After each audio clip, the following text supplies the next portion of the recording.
Welcome back. তারপরে বলুন, ঈদ কেমন কাটছে? তৃতীয় দিন নিশ্চয়ই ভালো কাটার কথা। কার কেমন কাটলো কমেন্ট করে জানাবেন। শুরুতেই তাহলে নাথিং। আমরা হয়তো অলরেডি জেনে গিয়েছিলাম এই স্মার্টফোনটা এই সামারে লঞ্চ হতে যাচ্ছে। তো নাথিংয়ের ডিটেলস সম্বন্ধে আমরা এখন মোটামুটি জানি।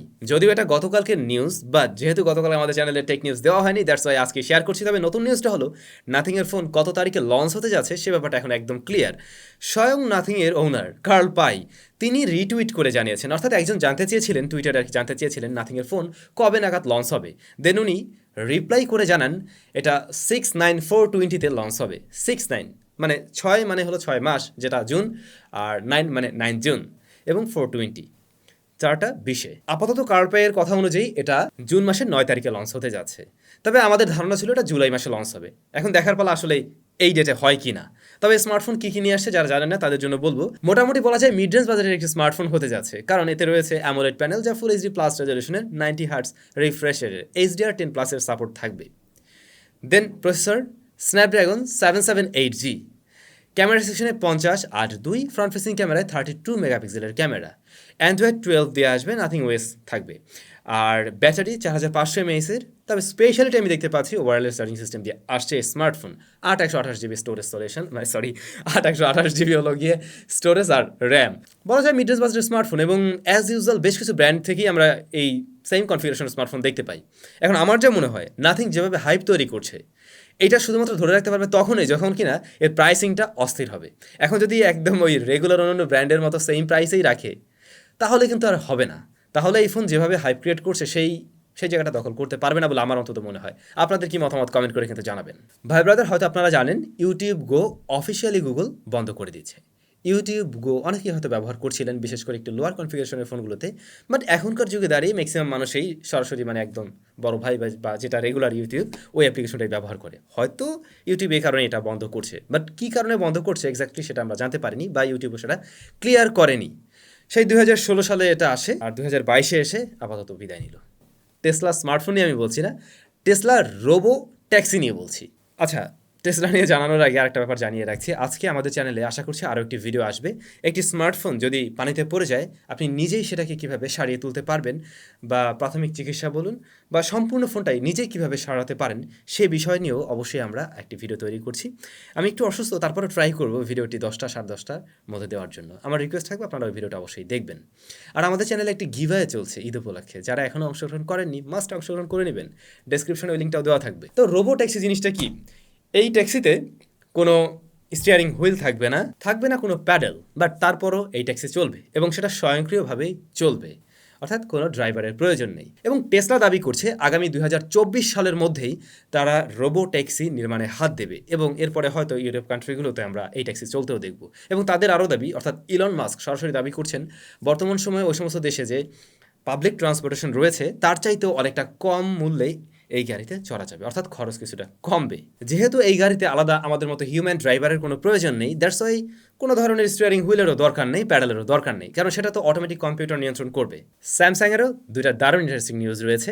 স্যামসাং UFS 4.0 অ্যানাউন্স করে দিয়েছে। হ্যাঁ, UFS 3 বা 3.1 এখন পর্যন্ত আমরা ব্যবহার করছি, বাট স্যামসাং UFS 4.0 অ্যানাউন্স করে দিয়েছে। তো এটাতে করে আমরা কী সুবিধা পাবো? অনেক সুবিধা পাবেন। যেমন UFS 4.0 টেকনোলজির রিড স্পিড হলো 4200 Mbps, আর রাইট স্পিড 2800 Mbps। নিশ্চয়ই বুঝতে পারছেন প্রিভিয়াস জেনারেশনের চাইতে কতটা ফাস্টার। এবং ধারণা করা হচ্ছে এ বছরের এই মাঝামাঝি সময়ের পর থেকে আমরা বেশ কিছু ফ্ল্যাগশিপ ডিভাইসে এই স্টোরেজ সলিউশনটা ব্যবহার হতে দেখব। এছাড়াও স্যামসাং আরও একটি 200 মেগাপিক্সেলের নতুন সেন্সর অ্যানাউন্স করেছে, HP3। আগে ছিল কি HP2, 200 মেগাপিক্সেলের ক্যামেরা। এবং আমরা জেনে আসছিলাম মটোরোলার কোনো একটি ডিভাইসে এই ক্যামেরা দিয়ে আসবে। জি হ্যাঁ, ওই ডিভাইসটা 10 তারিখে লঞ্চ হতে যাচ্ছে চায়নাতে, মটোরোলা ফ্রন্টিয়ার, যাতে 200 মেগাপিক্সেলের স্যামসাংয়ের প্রথম জেনারেশনের সেন্সরটি দিয়ে আসছে।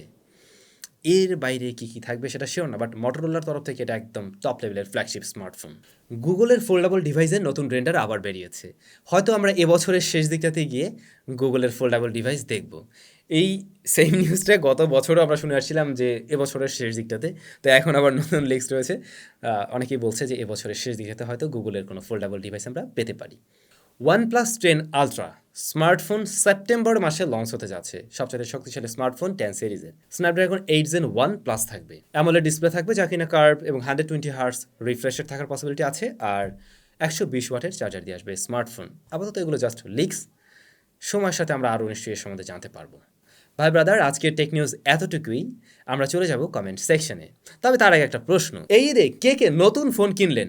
যদি আপনি নতুন ফোন কিনে থাকেন, অনেক অনেক অভিনন্দন। কমেন্ট করে জানান কে কোন ডিভাইস কিনলেন।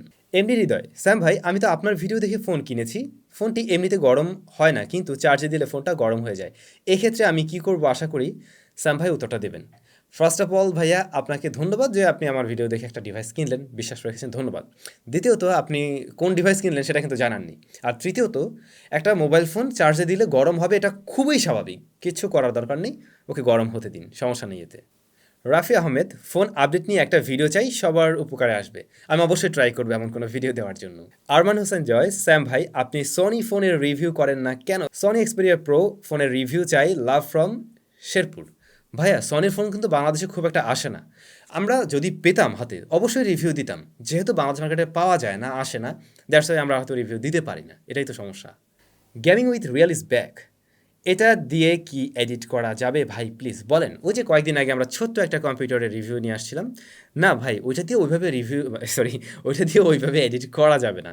আপনি চাইলে যদি 1080p ভিডিও হয়, প্রিমিয়ার প্রো চালাতে পারবেন বা ফিল্মোরা চালাতে পারবেন, বাট 4K ভিডিও এডিট করা যাবে না। আর টাইমলাইনে যদি অনেক বেশি লেয়ার চলে আসে, সেই ক্ষেত্রে কিছুটা ল্যাগ করে। সবাই তাহলে ভালো থাকুন। আপনাদের সাথে নিশ্চয়ই আরও একবার দেখা হচ্ছে রাতের ভিডিওতে।